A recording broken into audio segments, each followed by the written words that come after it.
شروع کرتا ہوں اللہ کے نام سے جو بڑا مہربان اور نہایت رحم کرنے والا ہے۔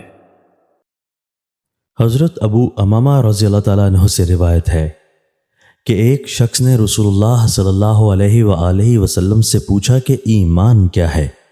آپ نے فرمایا کہ جب تم کو اپنے اچھے اعمال سے مسرت ہو اور برے کام سے رنج و قلق ہو تو تم مومن ہو۔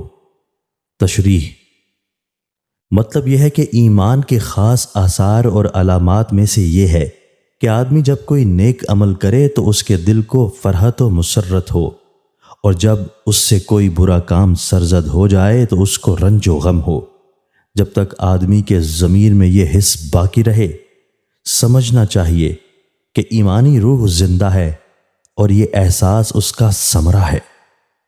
حضرت انس رضی اللہ تعالیٰ عنہ رسول اللہ صلی اللہ علیہ وآلہ وسلم سے روایت کرتے ہیں کہ آپ نے فرمایا، تم میں سے کوئی مومن نہیں ہو سکتا جب تک کہ اپنے بھائی کے لیے وہی نہ چاہے جو اپنے لیے چاہتا ہے۔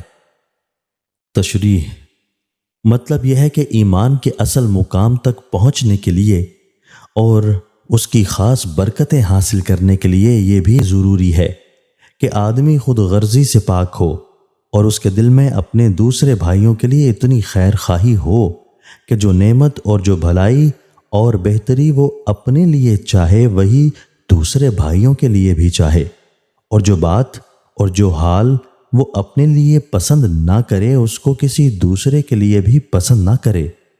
اس کے بغیر ایمان کامل نہیں ہو سکتا۔